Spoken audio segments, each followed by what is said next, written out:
Welcome back to our nice little mini course called Instant Understanding, where you're going to get faster learning, immersive comprehension, quicker remembering, dynamic thinking, and a whole lot more. So in this section, what we're going to do is we're going to talk about how you understand understanding, and we're going to do this through a story. Because what we're going to do is we're going to listen to this. Well, you're going to listen to the story. I'm going to tell the story. And I'm going to ask you a couple questions about what you did and didn't understand about the story and talk about how that showed up in your brain and some of the implications that it has about how we understand things. Because a lot of what you've been told about learning only talks about one or two phases of it. So we're going to get into the middle of that. So I want you to imagine an elephant chasing a cat up a hill. And they cross a bridge over a ravine. I know, it's wild. Imagine an elephant chasing a cat up a hill, and then they cross a bridge over a ravine. What color is the cat? Is it blue? I mean, it could be blue. I mean, it's your imagination, right? Is it a tabby cat? You know, one of those orange cats? Is it an all white cat with brown spots? And if I'm asking you this question, does the color of the cat change? How deep is the ravine? What's at the bottom of the ravine? Did you imagine this in standard definition, high definition, 4K, or 3D? Or was it kind of cartoonish? Now, did you understand what was happening without having the answers to the last three questions? I didn't describe the color of the cat. I didn't say what type of ground they're running on. I didn't say whether the elephant was gaining on the cat or the cat was outpacing the elephant. So what happens is when you understood that, it's not about what you perceive. It is not about the colors or the sounds. It's about something different. It's about the spatial relationships that you see between the entities that you're imagining. The elephant's a particular size and shape, and the cat's a particular size and shape, and they're distance apart. They're moving over some ground. You know, well, people talk about background and foreground, but in this situation, it's just actual ground that's slanted upwards.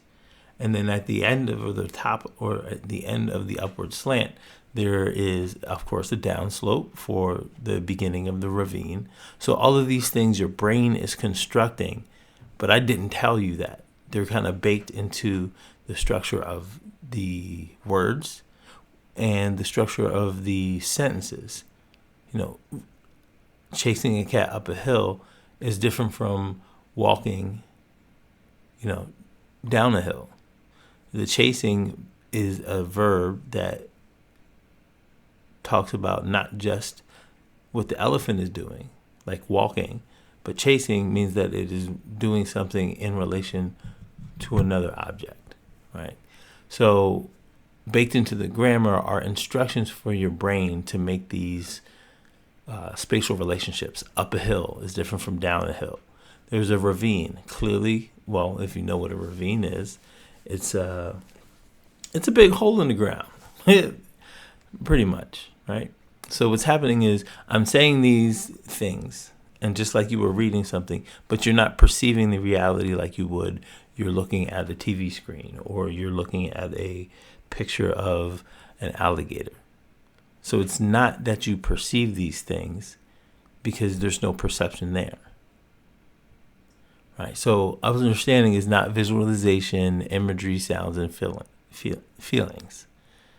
Now, you use those in order to access what you understand, but it's not them themselves. So when I look at you, it's a lot different from if I feel you. You know, if I start rubbing your face, I'm going to get a different set of sensory feelings than if I just look at your face. You're behind both what I see and what I feel. So understanding is, and I use visualization, imagery, sounds, and feelings inside my brain to understand you.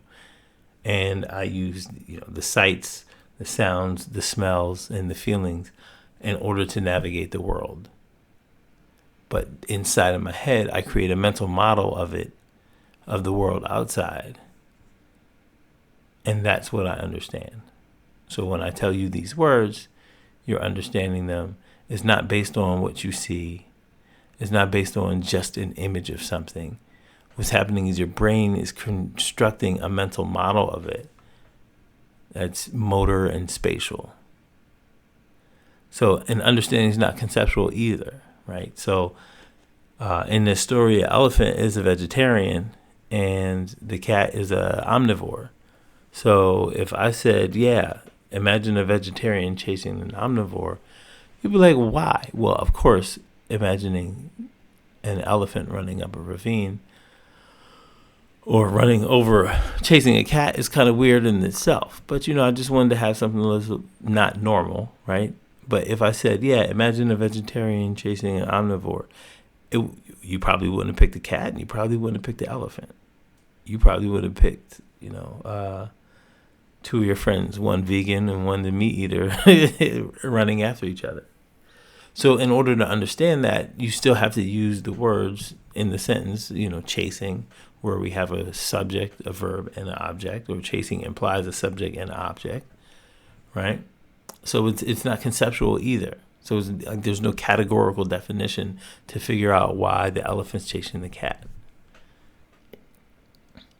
So if the cat falls off the bridge, does it float up? Right? I mean, well, first of all, the cat's not going to fall off the bridge because it has excellent reflexes, right? Would the bridge hold the elephant's weight? Like how big was that? How thick was that bridge? Was it, a road bridge, or was it like a bridge that cars go across? So what did you imagine, right? Now, if I talked about the elephants going over the bridge, what will happen is your brain was going to enhance the bridge such that it would probably hold the elephant's weight, unless you wanted to imagine an elephant on a tightrope or something. So what your brain is doing is it's listening to the words, and then it's constructing things in order to simulate what the words represent.